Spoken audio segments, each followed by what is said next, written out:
Muy buenas tardes, estimados televidentes y radiantes. A un mes y un día del inicio de la implantación de la tarea de ordenamiento y después de un par de semanas de haber abordado por última vez este tema en nuestro espacio, regresamos para hablar en la jornada de hoy sobre cómo marcha la tarea de ordenamiento en este mes y tanto de su implantación, cómo se sigue analizando la implantación, cómo se ha intercambiado con los territorios, con las provincias en los últimos días por la dirección del país, y tendremos también novedades en el orden de los precios, las tarifas y también el tema de las contravenciones que tan importante es en estos tiempos. De esos asuntos estaremos hablando hoy en esta mesa redonda, que tengo el placer de estar compartiendo con el compañero Marino Murillo Jorge, miembro del Buró Político del Comité Central del Partido y jefe de la Comisión de Implementación y Desarrollo de los Lineamientos. Está de nuevo Marino por acá con nosotros y regresa. Casi salió aquí ahorita y está otra vez de nuevo con nosotros la ministra de Finanzas y Precios, Macy Bolaño Weiss, a quien le doy nuevamente la bienvenida en este espacio. Así que los invito a que nos acompañen en esta mesa redonda de hoy, que sé que va a tener información de muchísimo interés para todos ustedes. Siga con nosotros. El ordenamiento está previsto para impulsar el país, para ordenar la economía, para hacerla más transparente, para truncar la mentalidad importadora y propiciar la mentalidad exportadora, para buscar la eficiencia, para distribuir de acuerdo al principio socialista, o sea, el que más aporte, el que más trabaje, el que más eficientemente lo haga, ese gana más y tiene más bienestar. Y mantiene el concepto de justicia social de lo que es igualitarismo. No subsidiamos productos para todos, subsidiamos y damos un tratamiento diferenciado a las personas que son vulnerables. Es la manera más justa de trabajar estas problemáticas. Y por supuesto, lo primero que hay que garantizar es que cada cubano o cubana pueda tener un empleo y que como de su empleo, de su trabajo, de su aporte, entonces reciba un salario que le permita vivir en condiciones dignas.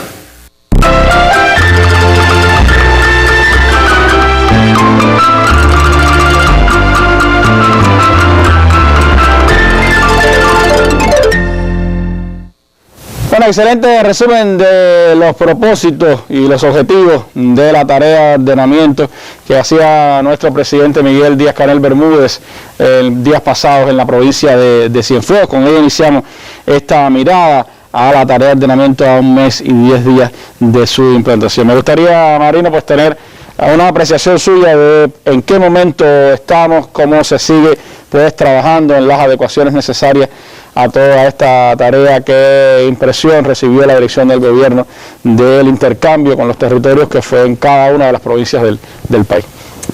Bueno, buenas noches a todo nuestro pueblo. Este es un tema que todo el pueblo sigue de cerca y vamos a abordar qué ha ocurrido en estos primeros tiempos, ¿no? Yo creo que hay dos momentos. Uno, el inicio inicial de la tarea de ordenamiento oficialmente es el día 1 de enero, porque fue el día que el Banco Central declaró como tipo de cambio oficial el tipo de 1/24. Pero yo creo que la tarea de ordenamiento empezó antes. A mí me parece que hay un momento importante que es el 10 de diciembre, cuando se hizo público. Y después que el 10 de diciembre se hizo público el inicio de la tarea de ordenamiento, el 1 de enero,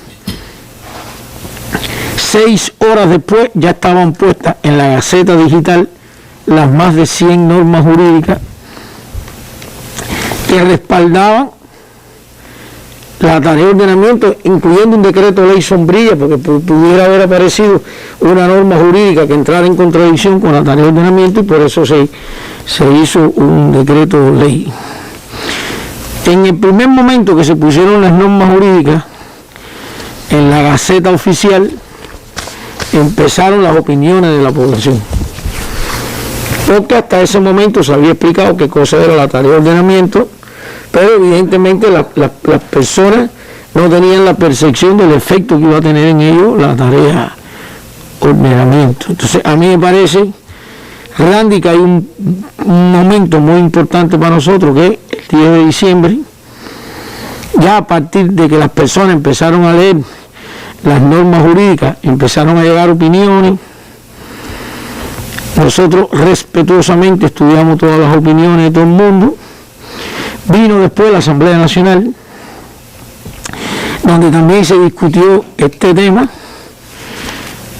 y sin ser palabras textuales, voy a repetir la idea que expresó el presidente de que todo se revisaría y se cambiaría lo que fuera necesario cambiar, siempre que fuera posible cambiarlo. Es decir, hay una voluntad del gobierno y del Estado de revisar todas las opiniones. Yo quiero recordar que antes del propio 1 de enero ya se habían hecho cambios a las tarifas eléctricas a partir de las opiniones de la población. Ese fragmento que se puso del presidente al inicio de la mesa nos ayuda mucho a lo que vamos a discutir hoy. Y solo quería ratificar lo siguiente. Primero, estos primeros tiempos ratifica la complejidad del proceso.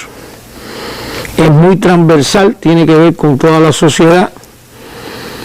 No creo que no haya persona que de alguna manera no tenga que ver con ella la tarea de ordenamiento.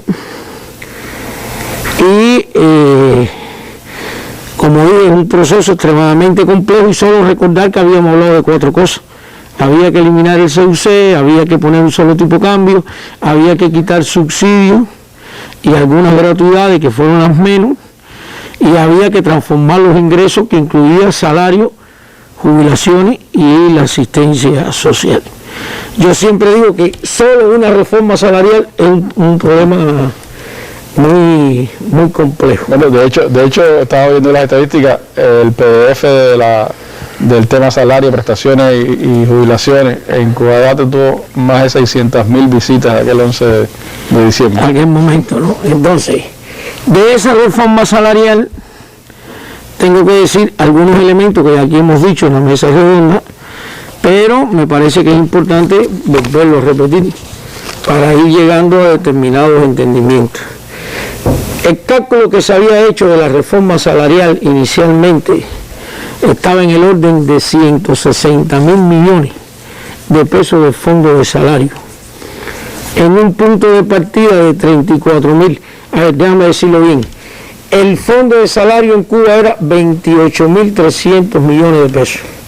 Con el incremento en el sector presupuestado se puso en unos 34.000 millones. Y el fondo de salario de la tarea de ordenamiento es 139.000 millones. 139.000 millones. Los que están en el sistema empresarial se comparan con el fondo de salario de los 28.300, porque ellos no subieron incremento de salario, y los que estaban en el sector presupuestado se comparan con los 34.000, porque ellos tuvieron un incremento de salario. Y bueno, nosotros hemos dado los incrementos por grupo de escala, la ministra de Trabajo, en más de una mesa redonda. Pero lo que quiero decir es que el diseño que había de la tarea de ordenamiento en su momento no era de 139.000 millones, sino era de 160.000 millones. Es decir, ahí nos quedamos unos 20.000 millones por debajo de lo que debió haberse hecho para tratar de resolver un poco mayor de incongruencia que tenía el salario en el punto de partida.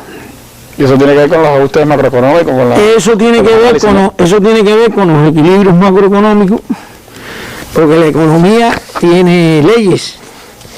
Lo que pasa es que las leyes de la economía no siempre se ven los efectos en el corto plazo. Tú sueltas esta pluma y va abajo por la ley de gravedad. En la economía tú cometes un error hoy y no lo ves ni mañana ni pasado, tiene un rebote inflacionario de aquí a 3 o 4 meses. Entonces los equilibrios macroeconómicos y los modelos que se corrieron, que yo traje aquí una vez un modelo con los conceptos pero sin los números, aconsejaban no hacer una reforma de salario superior a los 139.000 millones, y eso fue lo que se hizo. Y en esa reforma de salario han aparecido cualquier cantidad de opiniones, bueno, todas públicas, los operarios. A ver, en esa reforma de salario se subieron los universitarios, se subieron los técnicos medios al grupo 11, y los operarios se quedaron en el grupo 7 y 8, ahí están los linieros y todo ese grupo de personas. Las centrales termoeléctricas. Sí, hay operarios, es decir, en el grupo 11 están las personas que tienen un nivel de calificación de técnico medio. Y hay operarios que no llegan a ser técnico medio, pero que sí tienen una calificación alta, como es el caso de los linieros, los torreros de Texas y varios. En la actividad de ferrocarril y también hay operarios de mucha calificación. Y ahí ha habido un nivel de opiniones de que ellos plantean de que deberían estar en un grupo a escala superior. Entonces, solo te digo eso para trasladar que solo hacer una reforma de salario con limitaciones genera un grupo de insatisfacciones que nosotros estamos conscientes que la propia reforma de salario no es el punto de partida. Hay otro elemento, Randy, que yo creo que es importante, y es que hemos hecho la tarea de ordenamiento en un momento económico muy complejo, de muchas limitaciones. Todo el mundo lo sabe, estamos en pandemia, están los efectos de las medidas de bloqueo de los últimos años, muy arreciada en el último año. La crisis económica internacional, la crisis económica internacional, de los flujos comerciales. Los ingresos en divisas del país están muy limitados.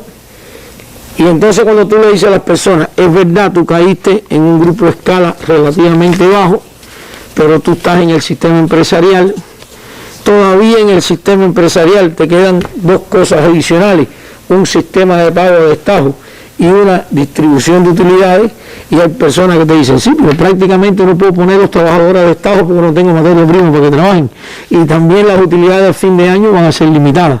Todo eso está dando vuelta en este proceso, y es válido, pero también es válido decir que hay muchas reservas en el sistema empresarial que hay que salir a buscar. Si nos paramos en la posición de las limitaciones que tiene el país, que son ciertas, y no nos paramos en la posición de que ahora hay que dirigir una empresa de una manera totalmente diferente, entonces no tendríamos solución al tema. Pero es justo reconocer que hemos hecho la tarea de ordenamiento en un momento complejo. Otro momento complejo es la oferta, ya lo hemos dicho, vamos a tener que enfrentar un déficit de oferta, vamos a tener que enfrentar un crecimiento de los ingresos de la persona a partir del crecimiento de los salarios, pensiones y asistencia social, vamos a tener que enfrentar un incremento de costos de las formas no estatales y vamos a tener que enfrentar un alto déficit presupuestario que siempre tiene sus riesgos inflacionarios. Sin embargo, hicimos la tarea de ordenamiento. Yo creo que la pandemia va a pasar. La crisis mundial, como todas las crisis, se entra y sale, y a mí me parece que haber hecho la tarea de ordenamiento y tener un enfoque diferente en el sistema empresarial y en los actores de la economía, que son los que producen la riqueza, en un ambiente mejor desde el punto de vista monetario, respalda la necesidad de haber tomado la decisión de la tarea de ordenamiento con las limitaciones que tenemos y se han estado atendiendo. En un análisis objetivo, Marino, si no se hubiera hecho la tarea de ordenamiento, hubiera sido difícil poder avanzar en la implementación de la estrategia de desarrollo económico y social. A ver, es que el propio modelo económico, la actualización del modelo que ha cogido cuerpo en la estrategia económica y social, de la manera que financieramente el país venía funcionando, era muy difícil. Incluso, aún con las cosas que han ocurrido en este primer mes, hay un grupo de cosas que dan un saldo positivo que yo me voy a referir a ellas. Es decir, nosotros teníamos que eliminar de la economía la sobrevaloración del peso sobre el dólar. Y teníamos que eliminar de la economía la gran distorsión de funcionar la economía con dos tipos de cambio, uno por 1 y uno por 24. Hay otro fenómeno también que están ahora, pero que lo que te digo es que aún con lo que ha ocurrido se ratifica la validez del proceso. Como tú sabes, y se ha explicado por la prensa, ese segmento que se puso del presidente haciendo algunas definiciones de la tarea de ordenamiento, es las conclusiones en una de las provincias.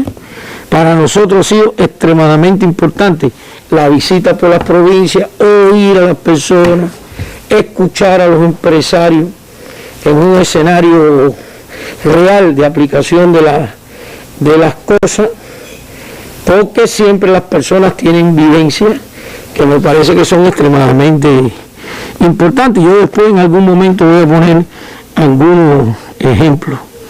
Mira, ahora están ocurriendo cosas que las vemos y decir que no estuviesen, estaban. Lo que pasa es que en un ambiente de uno por uno, subvalorándolo todo por la sobrevaloración del peso contra el dólar, tú no lo veías. Y voy a poner, Macy después va a explicar varios puntos, pero bueno, el Ministerio de Finanzas elabora el presupuesto de Estado y lo hace. Y en este recorrido han ocurrido cosas interesantes.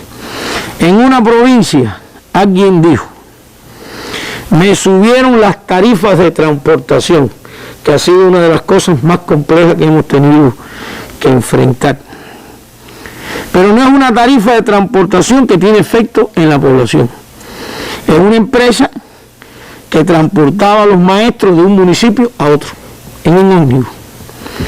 Entonces, ese ómnibus salía de un municipio, llegaba a otro, estaba 10 horas parado, y cobraba la misma tarifa parado que prácticamente el tiempo que estaba caminando, moviéndose de un municipio a otro con esos maestros, con esas personas, y miraba por la tarde. Entonces esas tarifas estaban muy subvaloradas y lo pagaba el presupuesto del Estado de ese municipio. Ahora, como los combustibles están expresados por 24, todo es más caro. ¿Qué nos dijeron en una provincia? Si yo pago eso, me quedo sin presupuesto a mitad de año. Es decir, lo que antes parecía normal y corriente, porque valía poco, cuando tú lo expresas en una tarifa de ordenamiento, los titulares del presupuesto, que lo tienen que administrar de maneras diferentes, entonces han dicho, no, hay que resolver. Yo estoy dispuesto a pagar algo por el ómnibus que está parado durante 8 horas, pero no me pueden cobrar lo mismo como si el ómnibus estuviera caminando. Y así nos ha ocurrido con muchas cosas. Yo creo que el recorrido por las provincias ha sido interesante, después me voy a referir con un poco más calma de toda la experiencia que se han sacado. Ha habido un fenómeno, y es verdad que ha faltado iniciativa y previsión de ver los problemas antes. Casi todo lo que ha ocurrido a nivel de provincia y a nosotros mismos, que se ha rectificado, y lo tengo que decir con toda transparencia, es a partir de las quejas de la población. Cuando estábamos en condiciones de preverlo antes y que el fenómeno no llegara a la población. Y te voy a poner ejemplo, el incremento de los precios mayoristas de determinados sectores de la economía, como es el caso de la industria alimentaria, que tuvo un efecto muy rápido en los precios de la gastronomía. El problema se produce cuando la población empezó a protestar por los precios, porque la población sí empezó a comparar rápido el incremento de los precios con el incremento de los ingresos. Y la percepción que hay hoy es que están quedando peor que antes la tarea de ordenamiento. Y nosotros estamos revisando todo y aclarando otro. Habría que decir también que enero fue un mes que tuvo características propias, porque recuerda que la tarea de ordenamiento empezó oficialmente el 1 de diciembre, pero el salario se pagó desde diciembre, el 1 de enero, y pagamos el salario desde diciembre, y en diciembre se hizo un anticipo. En enero las personas no cobraron anticipo. Y en muchos lugares, incorrectamente, le dieron vacaciones masivas a los trabajadores. Por tanto, cuando llegaron a cobrar el salario en enero, que ya habían cobrado, no me gusta decir que le descontaron el anticipo, porque no es correcto. Lo único que ocurrió es que los 1.000 pesos usted lo cobró antes. Lo disfrutó antes. Pero como le sacaron vacaciones, el neto que cobraron en los primeros días de enero fueron 200, 400 pesos en algún lugar. Con el incremento de los precios, la gente automáticamente, las personas, discúlpame, sintieron que estaban peor. Yo creo que con algunas correcciones de precios que se han venido haciendo, que no son pocas y que hoy la ministra va a explicar unas cuantas,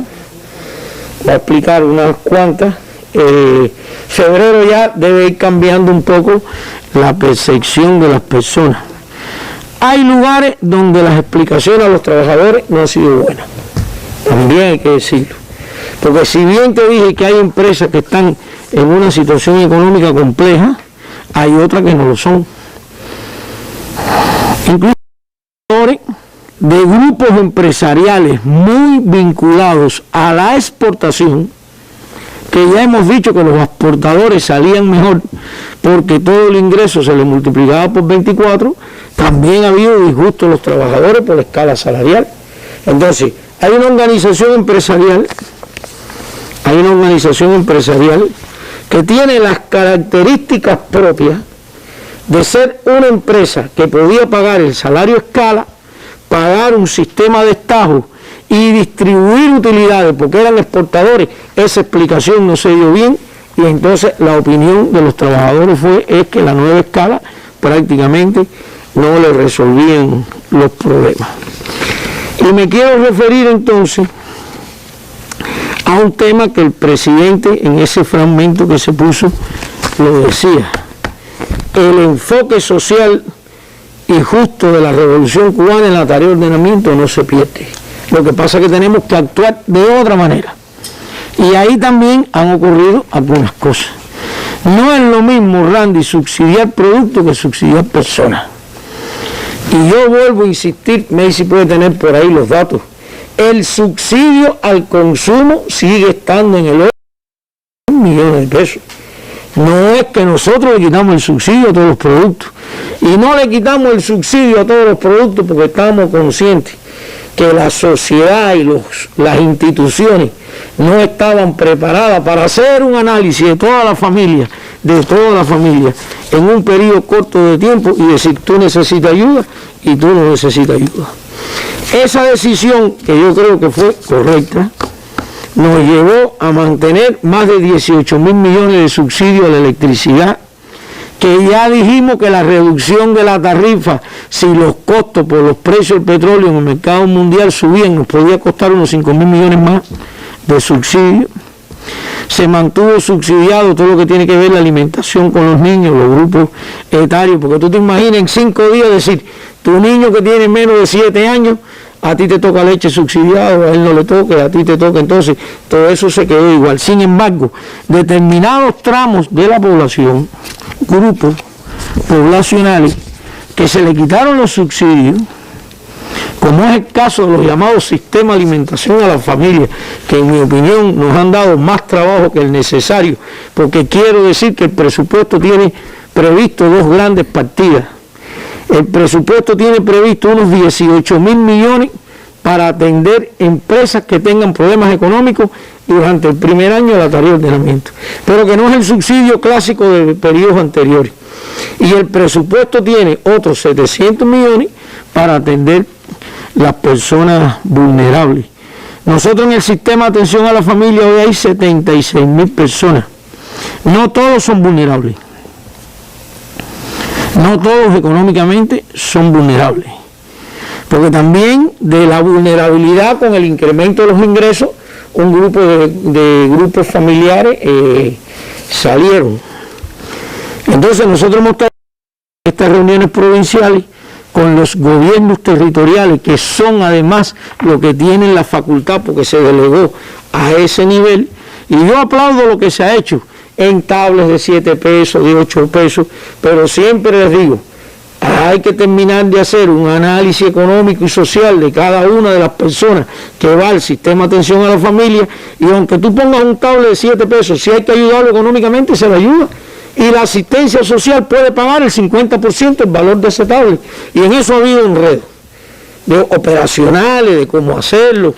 Ha habido, unas provincias han avanzado más, otros municipios han avanzado menos, pero lo que quiero dejar claro es que el concepto de que nadie queda desamparado y el enfoque de ayuda y de justicia social, la tarea de ordenamiento, por nada lo abandona. Lo que pasa es que en algunos lugares se actúa más rápido, otros se actúa menos rápido. Hay otro elemento importante, Randy.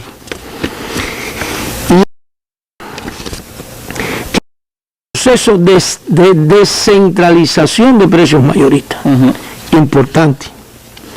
Y nosotros, cuando anunciamos aquí en la mesa redonda algunos elementos de la tarea de ordenamiento, incluso recibimos opiniones que aun cuando se descentralizaban los precios mayoristas,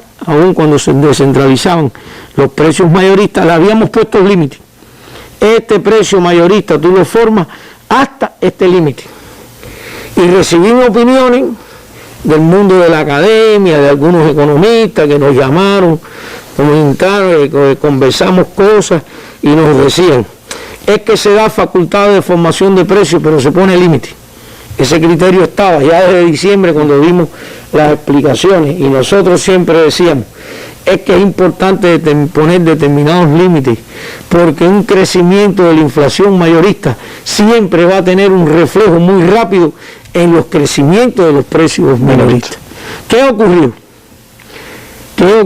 Todas las resoluciones del Ministerio de Finanzas en términos de precios se escribieron con un concepto que se llama precios máximos. Dicho de otra forma, hasta. Y en Cuba todo lo que tú le dices hasta en términos de precios se pone en ese nivel desde el primer día. Entonces, en algunos sectores de la manufactura que tienen mucho reflejo muy rápido, eso se llama traspaso de la inflación mayorista a la minorista, todo el mundo formó los precios por los actas. Y no hubo un análisis de decir, yo tengo este precio, el punto de partida, me han dicho que mi índice de formación de precios, por ejemplo, es de 4.90, significa multiplicar el precio del año base por 4.90, pero se suponía que las personas, eso era una multiplicación promedio de los precios de una empresa. ¿Qué hicieron algunas empresas? Pusieron en Excel, listaron todos los productos, pusieron una columna con el precio viejo, en la tabla en Excel pusieron 4.90 y eso dio un resultado y allá te va. Sin tener en cuenta que había inventarios que se compraron uno por uno y todo eso tuvo un reflejo en los precios minoristas de la población, vaya, en 5 días. Y ahí empezaron las quejas.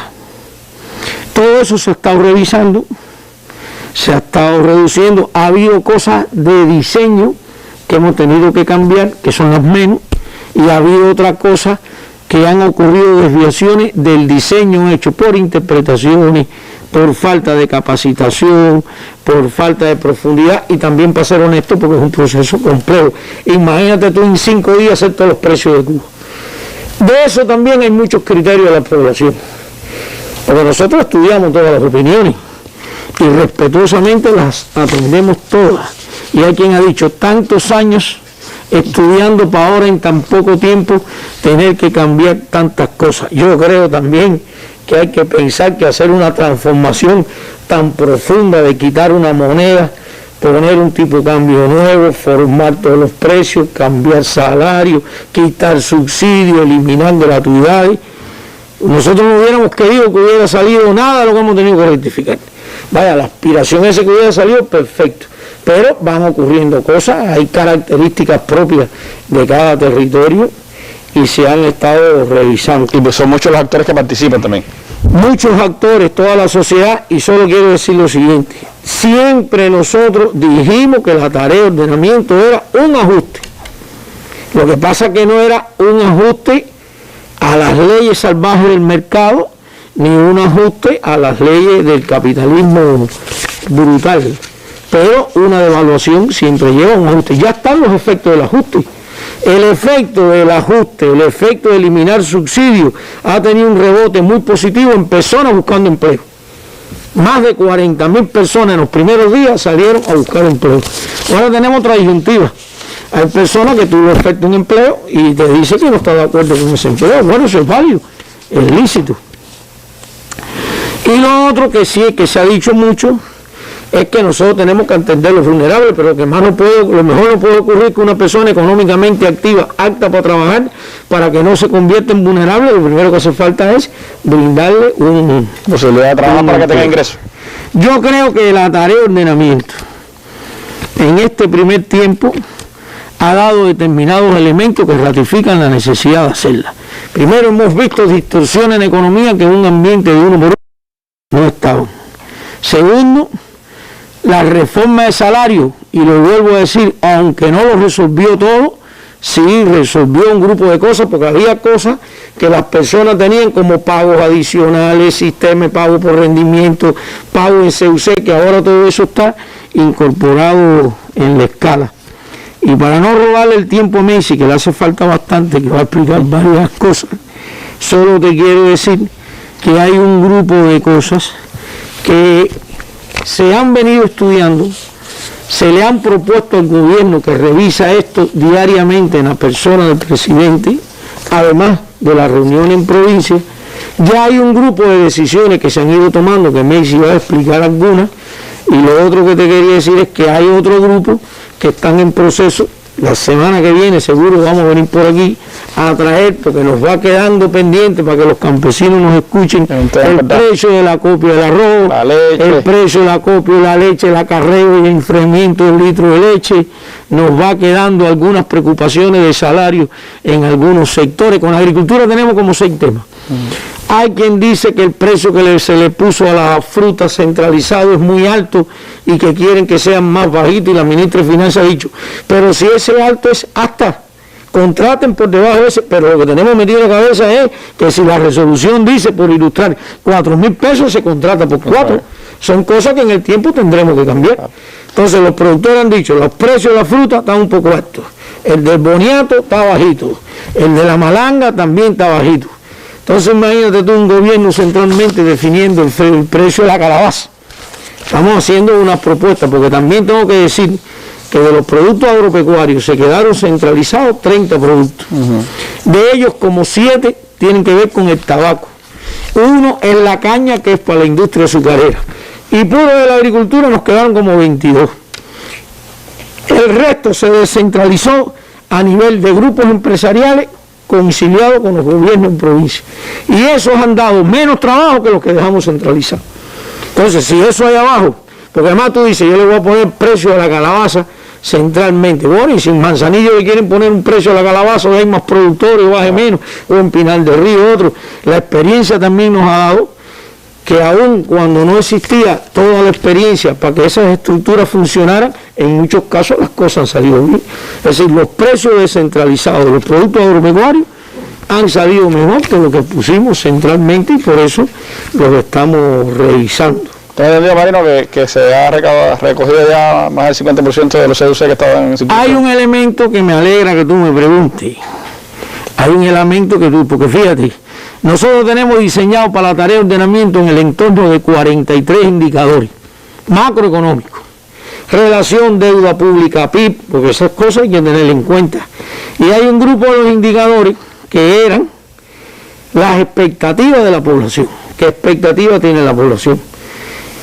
Y nosotros, por ejemplo, te tengo que decir, nosotros diseñamos, que fue otro de los grandes problemas, que el CUC iba a estar vivo 6 meses. 6 meses. Que se cambiaba en el banco y que se recogía en un grupo de entidades del comercio. Lo que pasa es que la información no fue buena y no se dijo dónde se recogía y no se recogía. Después se incrementaron las entidades que recogían CUC, se incorporó Caracol, se incorporó instituciones de la cultura, Artex, Legren, y se ha recogido más del 50% del CUC que estaba previsto recogerse. Eso te da una expectativa de la población, que la población entendió rápido que es una moneda de la cual hay que salir. De unos 600, 700 millones que había que recoger, eso significa que no se ha tomado ninguna decisión, anda por el orden de 12 millones diarios. Si eso se mantiene y va quedando menos CUC, en algún momento, previa información a la población, se pudieran ir quedando menos entidades operando con CUC, y lo poco que le vaya quedando a las personas para los bancos. No estoy anunciando aquí una decisión, eso tiene una validez de 6 meses. Y lo otro es que aquello que decidimos de que los que tuvieran cuentas de ahorro en CUC podían pasarlos a dólares, que era el sistema de depósito aquel que habíamos dicho con un mínimo de interés, no ha tenido grandes magnitudes, y como saldo positivo en términos de expectativa de la población, hay una corrida normal de los movimientos de los saldos de las cuentas, pero a favor del peso, que es parte de lo que habíamos. Solo decir que después al final diré algo también, que nos queman temas pendientes que estamos estudiando, y hoy Macy va a informar algunas de las cosas estudiadas y que ya han tenido una solución. Alguien en una reunión en provincia, no sé Macy, tú te acuerdas dónde, dijo, este largo mes de enero, largo por la intensidad que hemos tenido que trabajar, para nosotros ha sido largo también, casi que estamos listando ya todo lo que hemos estudiado, lo que se ha rectificado, y en algún momento, cuando pase una primera etapa, nosotros daremos una información, porque hoy se toma una medida, mañana otra, y las personas no tienen toda la percepción. Todavía hay una opinión de la población, de una parte de la población o de un gran número de la población, porque aquí no se puede ser absoluto, y el pueblo me está escuchando, de que quedaron peor que en el punto de partida. Yo creo que eso en el tiempo va a ir mejorando con las decisiones de precios que se han tomado, algunas decisiones en términos de salario que se han tomado, y lo más importante es que si la economía reacciona, las empresas pudieran tener más utilidad, distribuir más ingresos a los trabajadores. Hay que esperar que el tiempo pase, atenderemos a todo el mundo para que nadie quede desamparado. Unas cosas son los análisis macro, otras cosas son las individualidades. Lo único que le pedimos a la persona es que en términos individual se sienta desprotegido, acuda a las autoridades municipales, nos pueden escribir a los ministros, como sea, pero aún con todo ese proceso es válido el haber tomado la decisión para que la economía funcione de manera diferente, y seguiremos atendiendo todo lo que corresponda. Gracias, Marino, por esta apreciación, y como usted decía, pues hay cambios, transformaciones, decisiones que se han ido tomando y que las informará ahora en nuestra mesa redonda la ministra de Finanzas y Precios, así que les propongo que continúen con nosotros.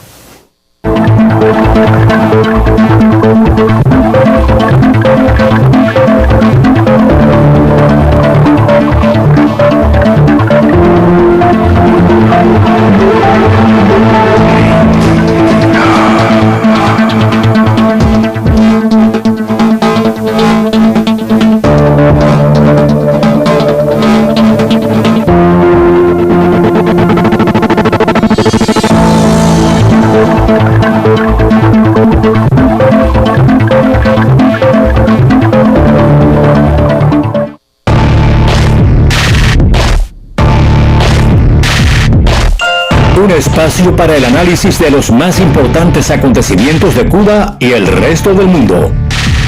Más de 20 años con la participación de reconocidos analistas y personalidades.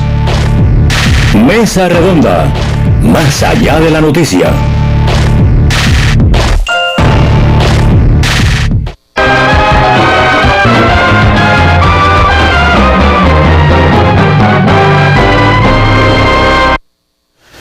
Bueno, sin duda, como señalaba el compañero Marino, dentro de los temas que más polémica o más opiniones ha generado de la población están los temas de los precios, las tarifas que vinieron pues acompañando a la tarea de ordenamiento como parte de todo el reajuste de precios en el país. Se partió de cero prácticamente para hacer todo un proceso extraordinario, como se ha dicho, en apenas un mes, ya son 40 días. Pero ha habido, ministra, varios temas que son muy sensibles para la población, como el tema de los medicamentos, por ejemplo, y otros servicios que tienen que ver con el transporte, con el pago de determinadas tarifas aduanales o el propio tema de las tarifas de transporte también, que han generado varias opiniones y sé que han estado analizando. ¿Qué decisiones se han tomado? ¿Qué información se le puede dar a nuestro pueblo?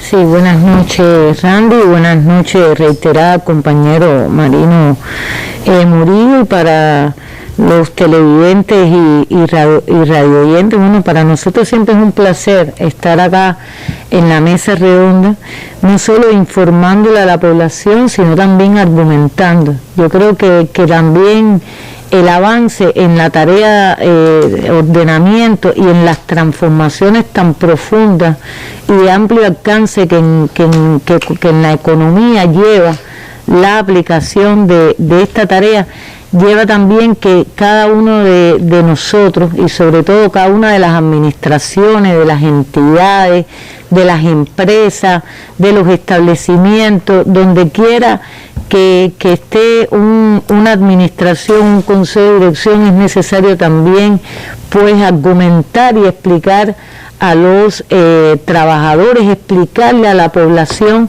porque aun cuando realicemos las correcciones necesarias, y el compañero Marino las explicaba, se han ido explicando en sucesivas mesas redondas, también es importante el conocimiento y explicar los argumentos que nos llevan a estas transformaciones y sobre todo cómo va a ir transitando, puesto que hay problemas, como se explicaba, de la economía y hay, vamos a decir, distorsiones que por sí sola la tarea de ordenamiento no las va a resolver y por tanto también tenemos que acudir a una transformación en la forma de hacer las cosas.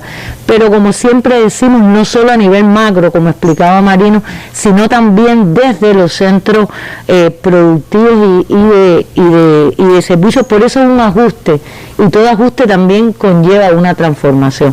Pero hablando entonces de ajuste, y a partir de la continuidad en los análisis, nosotros incluso decíamos y explicábamos a la población en mesas anteriores que el tema, por ejemplo, de los medicamentos, que es un tema tan sensible, se continuaba evaluando. No son evaluaciones fáciles, porque ahí no solo tienes que tener en cuenta el tema económico o la magnitud en que crecen los costos para la producción de medicamentos, sobre todo los del cuadro básico, o los costos de la importación, sino también la utilización del medicamento, la fecha, la data del tratamiento, y esto es un trabajo muy riguroso, realmente que en breve espacio de tiempo los compañeros de salud pública y los compañeros de Biocuba Pharma, que integra las empresas productoras de medicamentos, han venido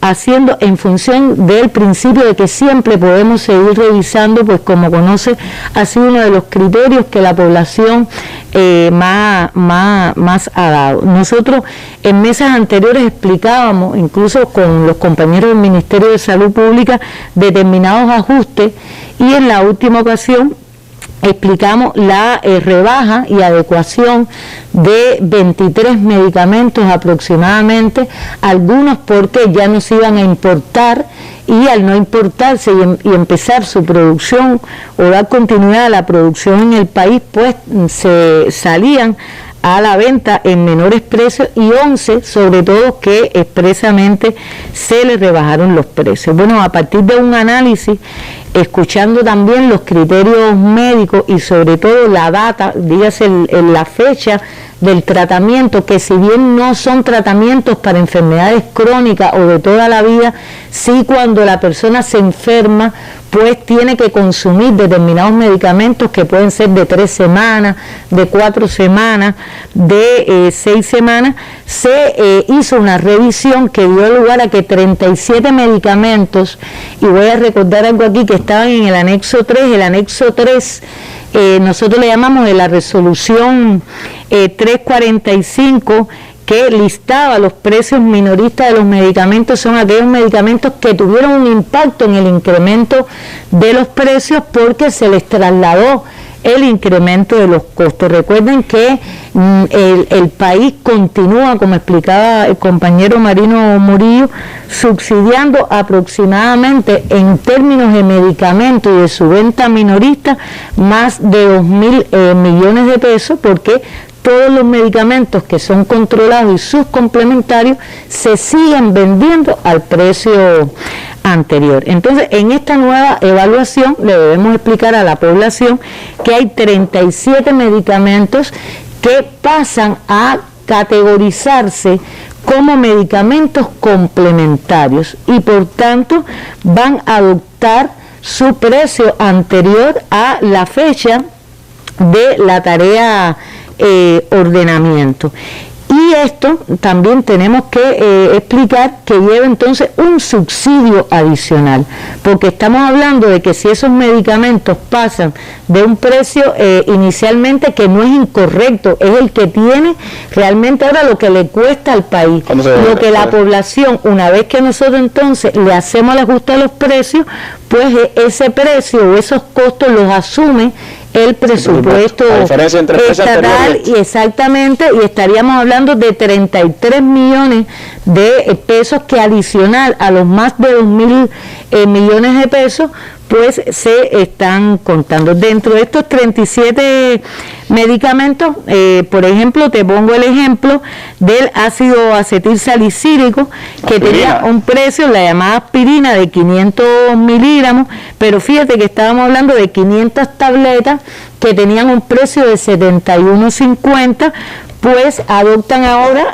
al pasar como un medicamento complementario, el precio anterior de 10 pesos. Así están, por ejemplo, un grupo de antihistamínicos, tanto la benadrilina en jarabe como la benadrilina en tableta. Así está, por ejemplo, la loratadina, que también es un antihistamínico que se utiliza en un tratamiento. Estoy poniendo ejemplos, estamos hablando de 37 medicamentos. La torvastatina, que de 81.90, 10 tabletas, pasa a ser a 27 pesos, como era el precio anterior. El fumarato ferroso infantil, que realmente es un producto que se adquiere para un déficit de hemoglobina para determinados tratamientos, y ciertamente tiene una duración en varias semanas, pues pasa al precio anterior de 11.70 a 50 centavos. Ahí también hay un traslado, por ejemplo, de determinados anticonceptivos que pasan a ser medicamentos complementarios, y que realmente pues tienen un ajuste a favor de una disminución en el precio. También relacionado con los medicamentos, se produce una rebaja de un 15% a un grupo de 41 medicamentos que, a ver cómo lo explicamos, se mantienen con precios adaptados al nuevo escenario, pero donde el ajuste se hizo a partir de disminuirle el margen comercial tanto al productor como a las empresas de farmacia. Es decir, ha habido una reacción en las empresas que participan en este proceso de estrechar su margen, su tasa de margen comercial a favor de lograr una disminución. Yo creo que en este sentido eso es favorable, eso es algo muy positivo, y también da la sensibilidad y el enfoque incluso empresarial, también de justicia social, a que se ha referido el compañero Marino, que yo creo que un ejemplo claro está en este tema, y después nos vamos a referir. Ahí están, incluso por los criterios propios de la población, un grupo de antibióticos que se le hace una rebaja: la citromicina, la cefalexina. Ahí está el ácido nalidixídico, que es para un tratamiento también importante de larga data, el paracetamol infantil, un grupo de vitaminas que tienen que tomar determinados sectores de la población por déficit que tienen de estos productos, y realmente se logra una rebaja de 41 productos en un 15% de sus precios. Yo reitero que nosotros tenemos que tener en cuenta que si aún así, con estos ajustes, y lo queremos reiterar, hay personas que con los nuevos ingresos que tienen ante determinados tratamientos, pues requieren una ayuda, una asistencia, porque sus gastos de vida no le permiten poder complementar el gasto de medicinas que van a tener en ese momento, porque aquí estamos hablando,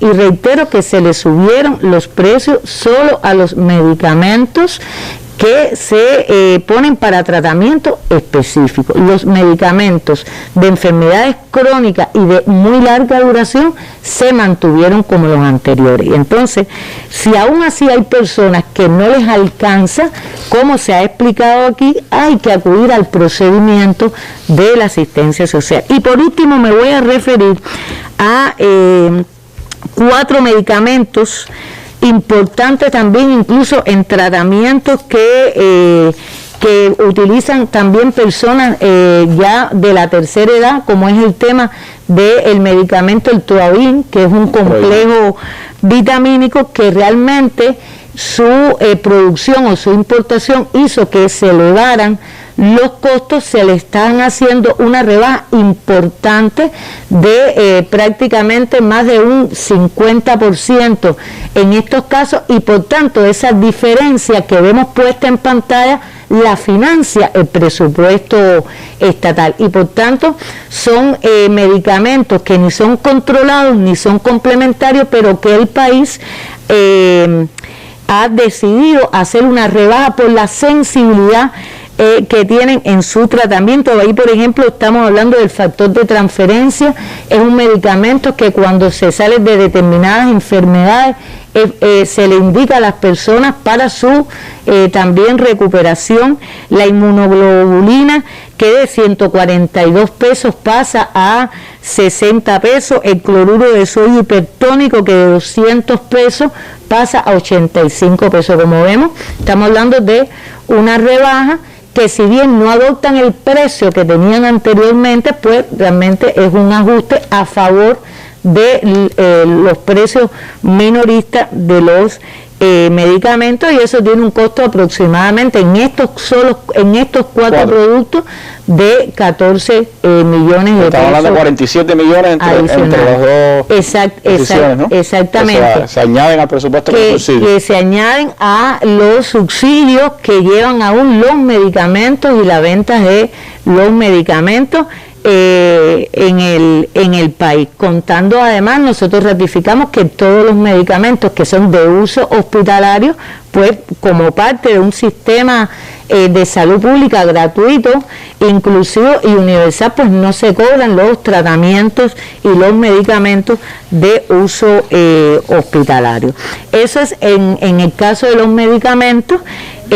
Como ven, hemos hecho varios ajustes. Antes de entrar al tema del servicio de aduana, nosotros recordar con efecto también a la población, como explicamos aquí, que hemos ido aprobando varios ajustes que tienen que ver directamente con esa capacidad de compra del salario y esa comparación entre el salario y el precio a la que se refería el compañero Marino, que yo creo que es bueno reiterar, porque ya por ejemplo está reflejado en normas jurídicas. Ya se emitió la resolución número 5, donde se ratifica la acotación de los precios de comedores obreros, y donde se plantea como acotación los 18 pesos promedio para el cobro del servicio del comedor, donde además se reconoce, fíjate, la posibilidad de dar los opcionales para las personas que opcionalmente pues quieran consumir otro producto o otra oferta gastronómica en el comedor obrero, que va a ayudar también a compensar entonces los costos que no se pueden recuperar al tener que estar acotado el precio del comedor. ¿Y por qué me quiero referir a este tema aquí? Porque uno de los temas que nos salió en el recorrido a las provincias, que nos planteaban como problemática en algunas provincias, era precisamente la queja en determinados centros laborales con el precio del comedor. Entonces es muy importante que tanto las administraciones como los trabajadores sepan que ya está ya es pública la resolución número 5 del Ministerio de Finanzas, donde se hacen estas acotaciones, donde además también se le dice a la empresa que si los costos son superiores a esta acotación, pues pueden asumirlo contra sus utilidades, y en el caso de las entidades presupuestadas dentro del presupuesto aprobado. Quería hacer esa acotación importante, como también quiero acotar, porque nosotros también recepcionamos, siempre hemos explicado, muchas inquietudes, muchas quejas de la población en el Ministerio de Finanzas a través de nuestro sitio con el tema del servicio de limpieza de fosa. El servicio de limpieza de fosa, Randy, esclarecerle a la población lo siguiente: el servicio de limpieza de fosa es verdad que es 280 pesos, pero tal como explicamos y ratificamos, y así está haciendo el trabajo los compañeros del Instituto de Recursos Hidráulicos ante la reiteración de ese servicio. Generalmente el servicio que va al año, exactamente, pero hay personas que sí necesitan más de una vez. Que lo necesitan más de una vez, se aplica una bonificación consistente en que tantas veces que te brinda el servicio de limpieza de fosas por las propias características y condiciones, solo te lo cobraré como si fuera una sola vez. Y pongo un ejemplo: si en determinada comunidad el servicio de limpieza de fosa hay que hacerlo 4 veces en el año, pues las personas pagarán 280 pesos como si lo hubiesen recibido una sola vez. Por tanto, serían 280 pesos dividido entre las 4 veces que recibe el servicio, pero va a pagar ese importe. Yo creo que es importante reiterar, porque son criterios que seguimos recibiendo y que es muy importante que todos, pues, también dentro de las acciones de comunicación lo demos a conocer. Entonces, ¿qué tenemos que informarle a la población de los cobros de servicios de aduana? Bueno, aquí realmente no se produce un ajuste del cobro de los servicios de aduana. La resolución que rige el nuevo cobro de los servicios de aduana, que tienen aproximadamente en el nuevo escenario un incremento de 5 veces, por el servicio de despacho de los equipajes, de las cargas, de los envíos o de las paqueterías, pues está regulado con aproximadamente ese crecimiento. Por ejemplo, si una persona recibe un paquete, un envío de hasta 200 pesos, antes estaba regulado que era 10 pesos, ahora va a pagar 50 pesos a la empresa por servicio de aduana, a través de la empresa que le presta ese servicio. ¿Qué es lo que se ha regulado en el entendido de no afectar a la población? Producto de las propias limitaciones que el país tuvo el año pasado, sobre todo por la COVID, hay un grupo de cargas que entraron al país de la población, dígase por la vía del menaje, es decir, por la vía de los barcos, por carga, dígase por paquetería, envíos que mandaron los familiares, amigos, es decir, de persona a persona, e incluso cargas o equipajes, lo que nosotros llamamos no acompañados, es decir, la persona manda un equipaje antes de llegar al país, cuyas cargas aún no han sido despachadas, es decir, o fueron despachadas por la aduana y por la empresa correspondiente posterior a el año 2020 en este mes. Y realmente hicimos un análisis, y como la carga entró al país en un momento en que ese servicio de aduana tenía otro precio, pues se ha sido justo y se está regulando que aquellas personas que su carga entraron al país en el año 2020, es decir, hasta la conclusión del año 2020, se le cobrará el servicio de aduana con las tarifas anteriores. Realmente creo que es un principio también donde se tiene en cuenta no solo la sensibilidad, sino también la justeza, ¿no?, en las valoraciones ante los cobros de las tarifas, y se devolverán los pagos que pueden haberse realizado a aquellas personas que soliciten la devolución porque pagó por la tarifa nueva cuando su carga pues llegó el pasado año. También se ha aprobado, y estaremos explicándole, y va a ser una modificación de la resolución 314, que es la que rige los servicios de aduana. Se ha aprobado una rebaja de las tarifas de un grupo de servicios que impactan en las entidades que se realizan por la aduana, y que además va a favorecer los costos también hacia la economía. Y referir con ello porque nosotros estamos en una economía que, como se explicaba ayer, no solo la desarrollan empresas estatales, sino también formas de gestión no estatal, y creemos que tiene que ser de conocimiento. Por ejemplo, el despacho aduanal se aplicaba un 0.10% sobre el valor de la importación anteriormente,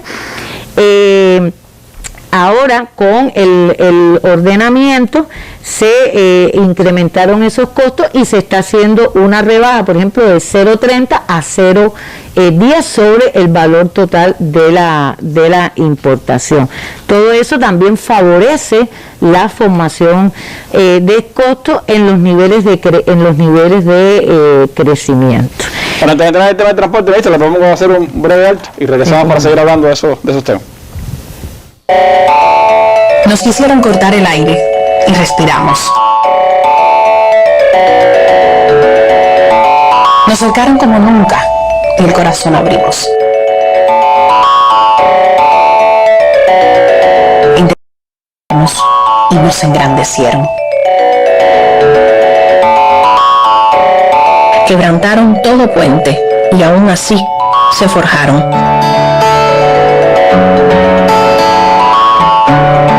Porque no hay nada que destruya el amor de una casa. Por amor, sin poder abrazarnos, aplaudimos. Sin tener demasiado, nos multiplicamos. Cuanto más nos quisieron dividir, más nos unimos. Y cuando la noche parecía oscura, más fuerte se alzó el alba.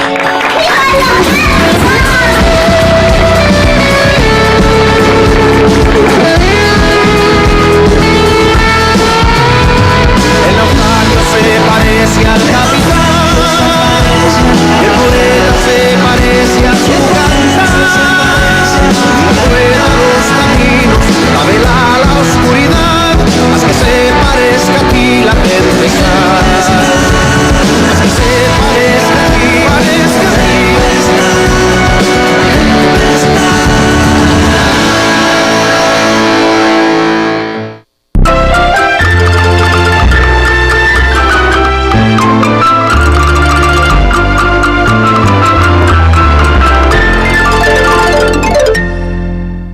Bueno, antes de entrar en las decisiones que se han tomado en el ámbito del transporte, Marino nos tenía algunas apreciaciones en esta mesa redonda.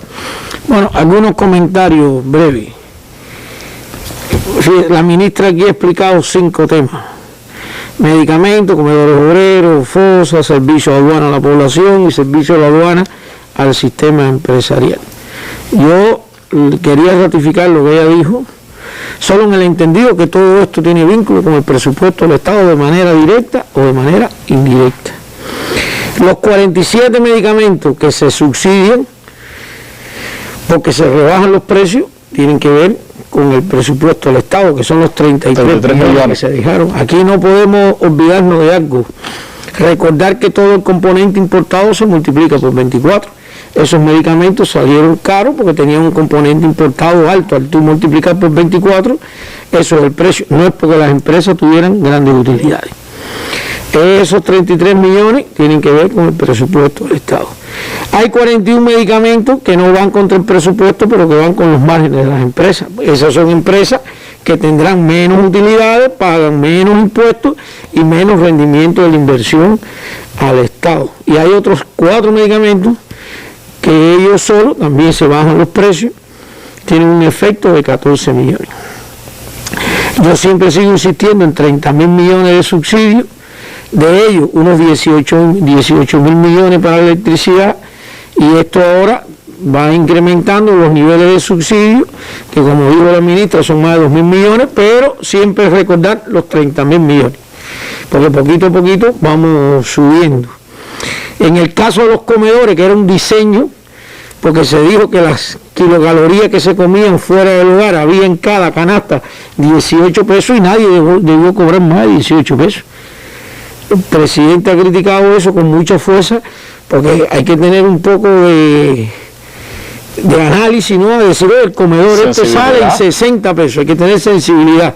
Como tú, un obrero que le vas a pagar 3.000 pesos o 2.000, según el grupo donde esté, le vas a comer con 60 pesos por un almuerzo. Ahora se acotó a 18, las empresas lo pueden llevar a gasto, este gasto sí es no deducible, no Macy, y los del presupuesto lo tienen que hacer con el presupuesto aprobado.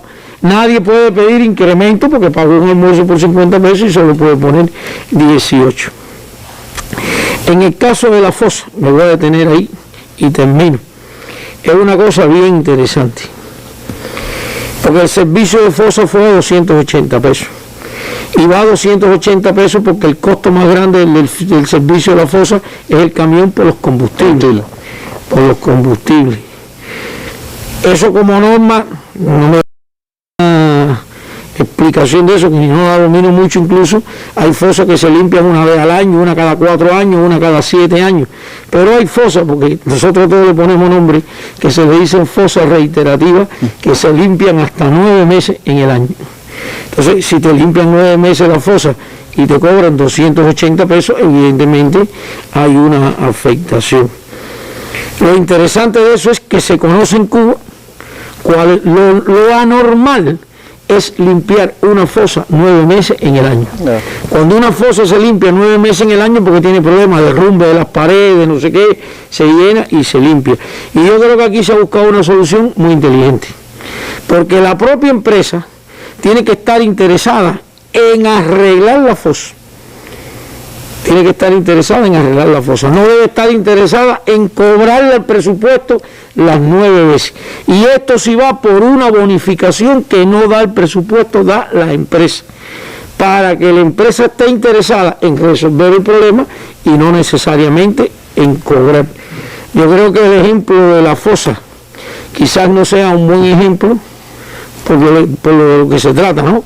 Pero yo sí creo que lo que estoy tratando de trasladar, hay muchas soluciones que se han buscado a costa del presupuesto del Estado, aún donde incrementa el déficit, y otras soluciones que se están buscando tienen que ver con el papel que le corresponde hacer una empresa en el entorno donde está.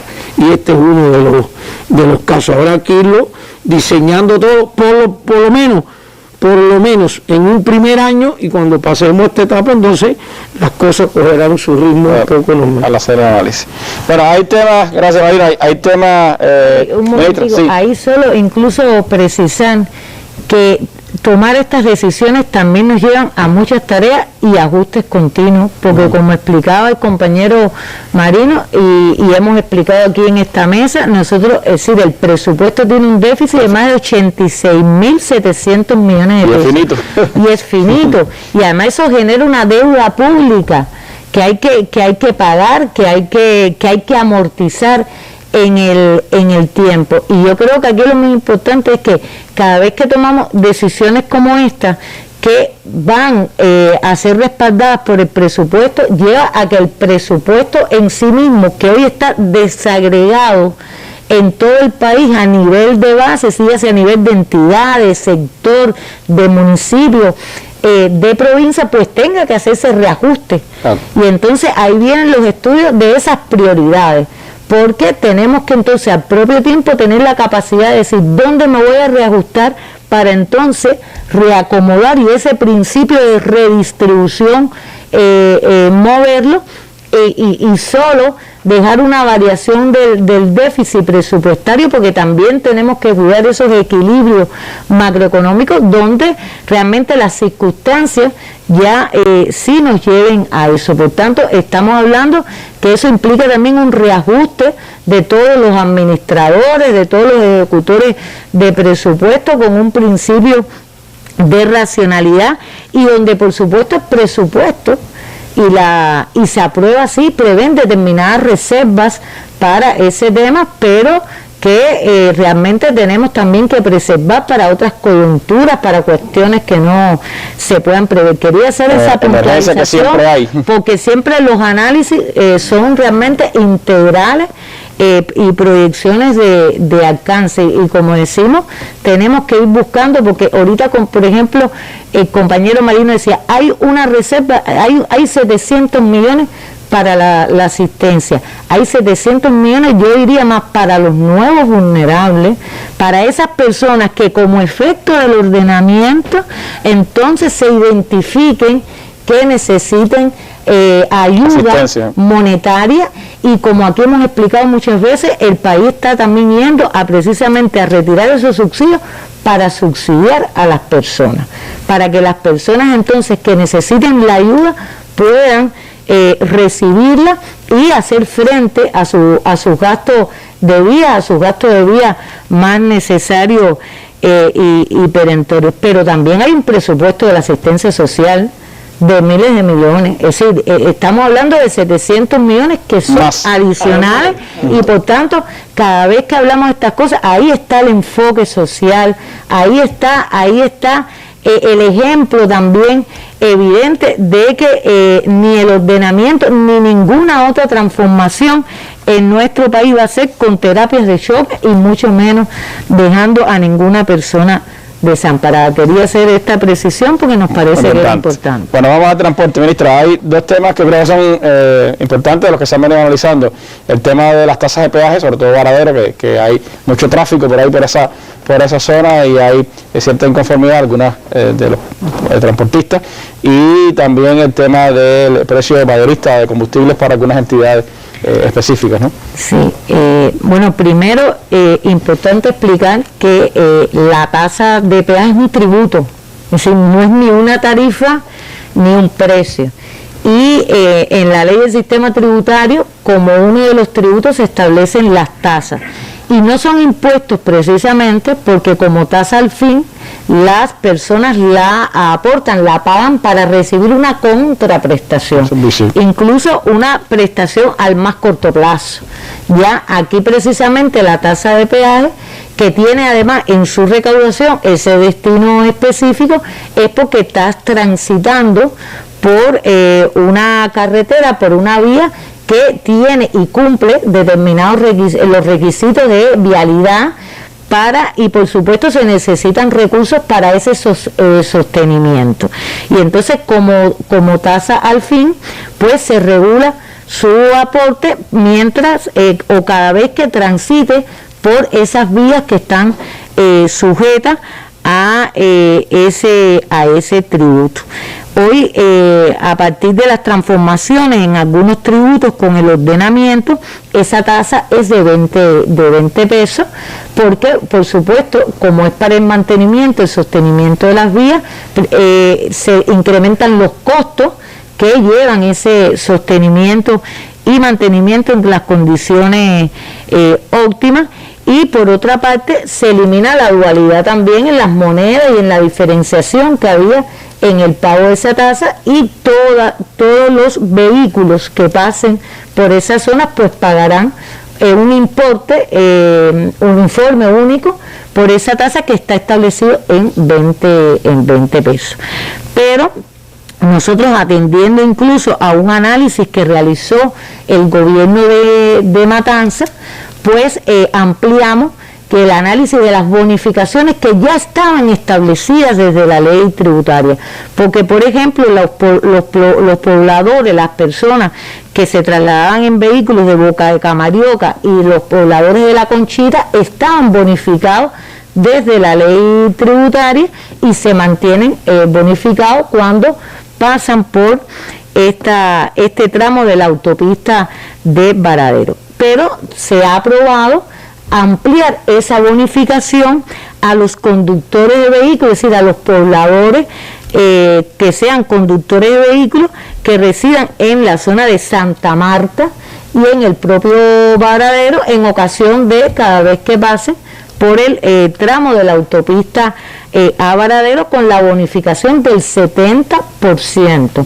Es decir, estamos hablando de un importe que es de 20 pesos, y entonces el 70% bonificado, pues pagarán 6 pesos, porque estamos hablando de esa bonificación. También se está bonificando a los transportistas profesionales, tanto del sector estatal como no estatal, que residan en los municipios de Cárdenas y Matanzas. Es decir, en cada ocasión que confluyan o pasen por ese tramo, como decimos nosotros, por la zona de peaje. Y fíjense que esto tiene un doble impacto. Profesionales. Estamos hablando de una bonificación precisamente, y lo insisto, para que no se traslade a los costos de esas transportaciones pues el precio de la tasa de peaje, un poco para favorecer la formación del precio del servicio de transportación que brindan estos transportistas profesionales. Y también se da una bonificación en todos los tramos que están grabados del 70% a la empresa de transporte a trabajadores por el transporte personal. Cuando decimos todos los tramos, también nos referimos a Pedraplén de la Cayería Norte, Santa María, Cayo Caiballén, Cayo Santa María y Cayo Coco. Asimismo, se hizo un análisis con relación a la forma de operar y los costos asociados a los trabajadores por cuenta propia asociados al modelo de gestión que tienen de conjunto con la empresa Taxis Cuba. Estamos hablando de los taxistas de los taxis de lo que llamamos alto confort, que prestan servicios al turismo, y a las cooperativas no agropecuarias, que es lo que nosotros conocemos como los taxis ruteros, es decir, que prestan el servicio de rutero. Explicar que, por ejemplo, los trabajadores por cuenta propia asociados a la empresa Taxis Cuba, se les facturaba el combustible con un descuento, es decir, el precio minorista menos un descuento. Y se aprobó, incluso bajo el principio de generalidad y de que todos los actores económicos vengan en igualdad de condiciones cuando prestan un servicio, tanto a ellos como a las cooperativas no agropecuarias. Bueno, pues que se les facture, que consuman su combustible para prestar este servicio de transportación a los precios mayoristas. ¿Cuál es el efecto? Se le abarata el costo de este insumo que es tan importante para la realización de sus servicios, partiendo, Randy, de que ya la tarea de ordenamiento venía con la decisión de que los trabajadores por cuenta propia que prestan el servicio de transportación con carácter regular, pues también van a adquirir este combustible al precio mayorista en función de el servicio que están realizando. Por tanto, esto es una buena decisión para los trabajadores por cuenta propia y para los socios de las cooperativas no agropecuarias que brindan el servicio de rutero, porque ahora pueden trabajar con rangos de rentabilidad y de eficiencia mucho mejores a partir de abaratar estos costos y, por supuesto, dar también un mejor servicio y también bajar las tarifas cuando se pueda, aún reconociendo que en el caso de los ruteros la tarifa es centralizada para que la población pueda acceder al mismo y los mismos precios que antes estaban establecidos, por ejemplo aquí en La Habana, de 5 pesos como regla. En ese sentido, yo creo que es importante porque hay una reducción de un 35%, que también se ha reducido en cuanto a los precios del transporte. Estamos hablando de la reducción de las tarifas máximas de transportación de carga. Esto incluso es uno de los temas que también más se planteó en los recorridos a las provincias, en el sentido de que se estaba encareciendo mucho la formación de los precios y el encadenamiento de esos precios en la economía a partir de los altos costos que estaban tomando las tarifas de transportación en sus diferentes modalidades de apertura. Explicar que las tarifas de transportación tienen que crecer porque además tienen asociados insumos que en primer lugar son importados, y estamos hablando además del combustible, pero hoy hablamos también de las baterías, de los aceites, de los lubricantes, que tienen por supuesto un costo, entonces un componente muy alto, pero no obstante a eso. Y yo creo que es importante aquí reconocer el trabajo que hemos hecho con el Ministerio de Transporte y con las empresas de transportación de carga, en el sentido de ver cuánto podíamos ajustarnos en la rebaja de un servicio tan importante y transversal hacia la economía, y donde se está produciendo una disminución del 30%, que creo que es importante. Eso es bueno para las entidades. Nos quedan unos pocos minutos, pero me gustaría tener alguna valoración del decreto 30 que usted acaba de presentar hace unos días en el Consejo de Ministros y que incluye importantes contravenciones por violaciones en materia de precios, que creo que ya de hecho se están aplicando. En La Habana lo pusimos el viernes aquí y creo que tienen un impacto importante y que es bueno nuestra población la conozca. nosotros creemos que vamos a volver, no solo nosotros, quizás incluso los propios autoridades de las provincias, el equipo del Ministerio de Finanzas, porque yo creo que el decreto 30 lleva a una mesa redonda, seguro, solo por su alcance. Solo reiterar primero que estamos dando respuesta, esto es una acción más como parte de la respuesta combativa que hay que dar a las violaciones de precios, cuyas violaciones ahora toman una mayor dimensión y una mayor gravedad, porque estamos en un escenario donde estamos transformando los precios.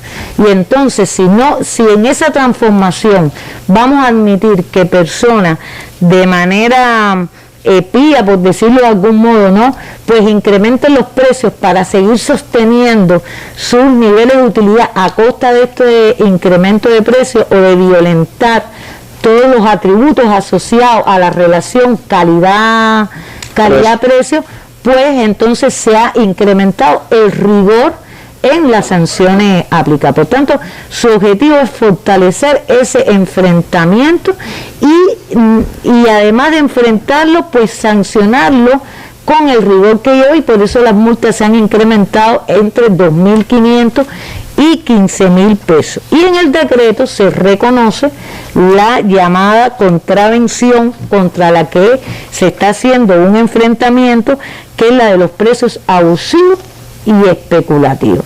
Toda persona que establezca, aun cuando viola los precios, pero una cosa es violar el precio y otra cosa es aplicar precios abusivos y especulativos e irracionales e insensibles. Y entonces yo lo digo así porque incluso en los comentarios de la población ha tenido muy buena acogida. Sí. El decreto. Ahora lo tenemos que aplicar bien, Randy. Hay que aplicarlo con sistematicidad, hay que aplicarlo también con ética.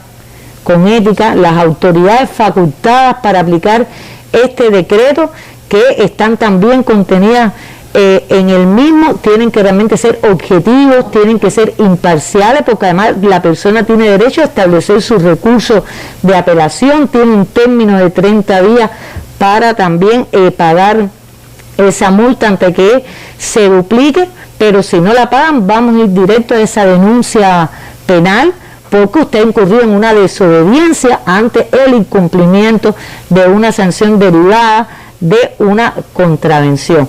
Yo creo que esto, como mejor fuerza puede tener y como mejor lo podemos aplicar, es unido a ese enfrentamiento sistemático con la combatividad que lleva ese tema y con la ética del comportamiento de los grupos de inspección, que también en este sentido juegan un importante rol a nivel de los municipios. Algo que había reclamado la población, porque las contravenciones anteriores eran risibles en el nuevo escenario, por lo tanto había que tomar decisiones de este tipo, y es un tema, como usted decía, volveremos con él aquí a la mesa redonda en los próximos días. Bueno, María, nos quedan 3-4 minutos.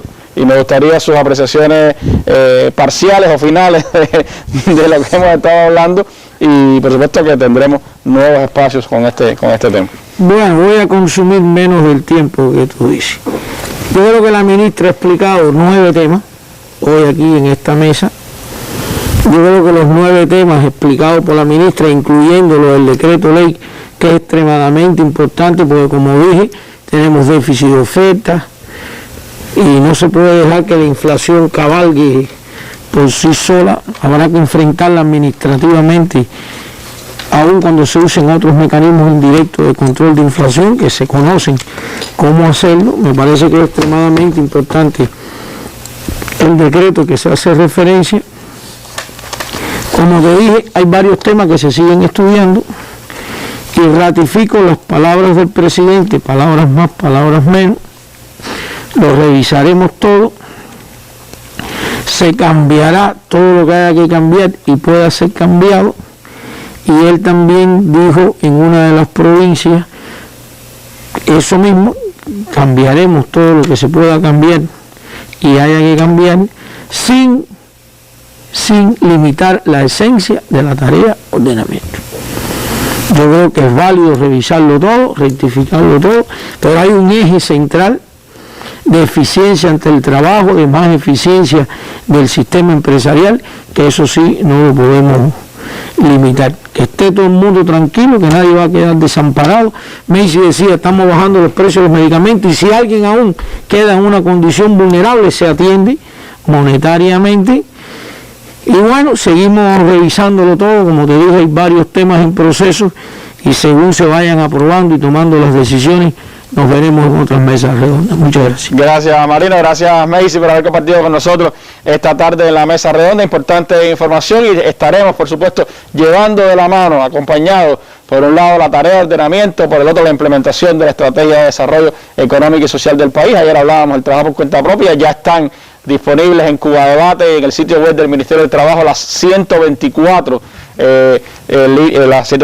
actividades que no pueden desarrollarse, algo que está todavía sujeto a que pueda tener alguna modificación, pero están las 124 ahí disponibles para información de todo nuestro pueblo, en Cuba Debate y en el sitio web del Ministerio de Trabajo y Seguridad Social. Así que muchas gracias a ustedes y nos vemos mañana en una nueva mesa redonda. Tendremos acá invitados al Ministro de Cultura y a otros representantes del Ministerio de Cultura para compartir con nosotros mañana en la mesa redonda. Buenas noches.